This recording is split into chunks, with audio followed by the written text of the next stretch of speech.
Come closer, my children. Draw nearer to the fire.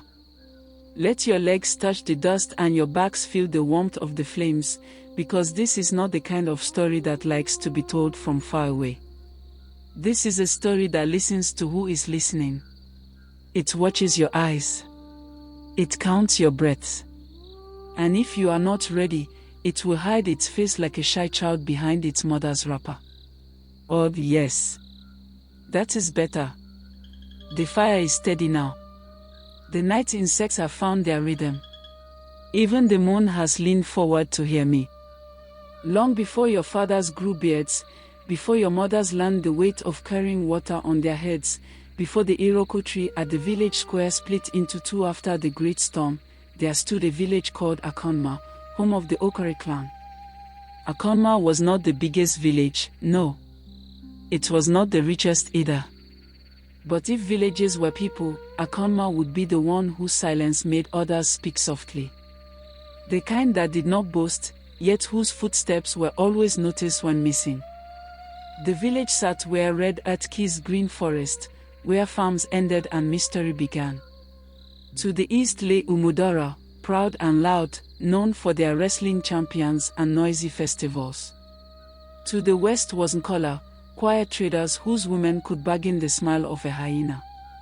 Beyond the southern stream lived Obinogo, half village, half rumor, because nobody ever stayed there long enough to tell a full story.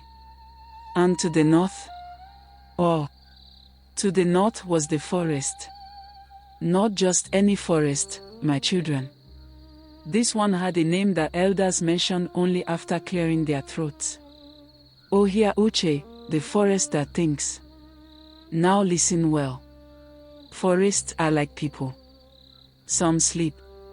Some watch. Some remember. Ọhịa Uche did all three.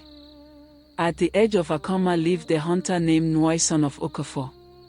If you ask 10 people who Nwoye was, you would hear 10 different answers. The children would tell you he smelled like smoke and bush meat and that his laugh sounded like a goat coughing. The women would say he was respectful but distracted, the kind of man whose body sat in front of you while his mind chased antelope through tall grass. The elders. The elders would rub their chins and say, that one walks with one leg in today and the other in tomorrow. As for Nwoye himself, if you asked him, he would scratch his head and say, I am just trying to feed my household before the forest feeds me. He was not tall. He was not short. His shoulders were strong but slightly bent, as if life had leaned on him one time too many. His hunting bag had more patches than original leather, and his Dane gun had a temper, it fired only when it felt respected. Nwoye lived with his wife Mbik, whose tongue was sharper than any knife in his hunting kit, and their 3 children, Ifeoma, who saw meanings where others saw mud, Obina, whose curiosity could wake sleeping spirits, and little Udo, who cried only when everyone else was laughing. Life had not been gentle with Nwoye. 3 seasons of poor harvest had taught his bones the language of hunger. Traps came back empty. Bullets returned ashamed. Sometimes even the forest seemed to turn its back on him, offering only silence where game once ran freely. That was why, on the morning this story truly began, Nwoye walked deeper into Ọhịa Uche than he ever had before. MBA, his wife had said, tying his food in a cloth.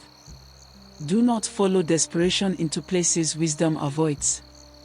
Nwoye smiled, the kind of smile that tries to be brave but smells of fear. If I return with nothing, he said, our pot will argue with us tonight. She clicked her tongue. That pot has been arguing since it married this family. The sun was still low when Nwoye crossed the last familiar footpath. The birds grew fewer. The air thickened, as if the forest was holding its breath. Even his footsteps sounded like they did not belong. He followed signs only hunters understand, a broken twig, a disturbed patch of soil, silence where there should be sound. Then the forest did something strange. It opened. Not suddenly. Not violently. Slowly. like an old man lifting tired eyelids.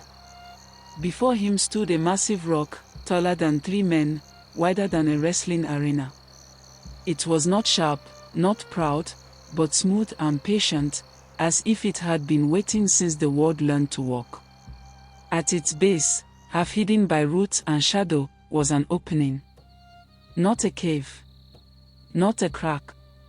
An entrance. Cold air breathed out from it, brushing Nwoye's legs like a warning. He stood there for a long time. Long enough for his courage to argue with his fear. Long enough for the forest to listen. Hunters who rush, the elders say, return as stories, not as men. Nwoye lit his torch. The flame trembled. And as he stepped closer, something unseen shifted inside the rock, like a sleeper turning in their dreams. That, my children, was the moment Akunma stopped being ordinary. That was the moment the forest began to speak again. And this fire before us tonight, it is still answering. Oh, but the night is young. Rest your ears. Tomorrow, I will tell you what Nwoye found when the rock finally let him in.